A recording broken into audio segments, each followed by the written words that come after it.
আমার বাচ্চাকে আমি সব সময় সোশ্যাল মিডিয়াতে রাখতাম, দেখবেন আপনারা। একটা ডিসিশন নিয়েছি ওভারডে থেকে যে সোশ্যাল মিডিয়াতে খুব একটা অ্যাক্টিভ রাখবো না। মাথায় হাত দাও, আদর করো। অবশেষে জয়কে নিয়ে ক্যামেরার সামনে ঠিকই হাজির হলেন নায়িকা তার ছেলেকে নিয়ে। বেশ কিছুদিন আগে অপু বিশ্বাস এক ইন্টারভিউতে বলেছিল তার ছেলে আবরাম খান জয়কে আর ক্যামেরার সামনে আনবে না।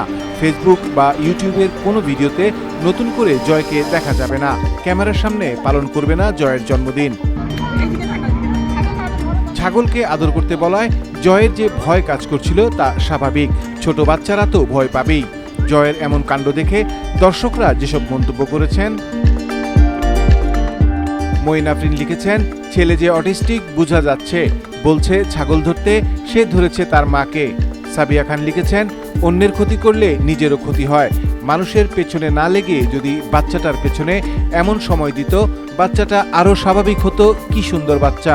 নুসাইবা ওই লিখেছেন, ছাগলটারে ধরছে কেমনে, মনে হয় যেন দোনলা বন্দুক ধরেছে।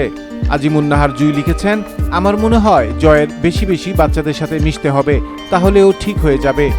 এমডি সুজন লিখেছেন, এগুলো দেখে হয়তো অন্য একজন বিকল্প ধারায় কপি করার চেষ্টা করবে, কথাটা মিলিয়ে দেখবেন সবাই। সারা ফেরদৌস লিখেছেন, বাবুটা স্পেশাল চাইল্ড। তোরা লিখেছেন, আমাদের অপু আপুর কাপড়টা ছাতার কাপড়ের মতো লাগছে।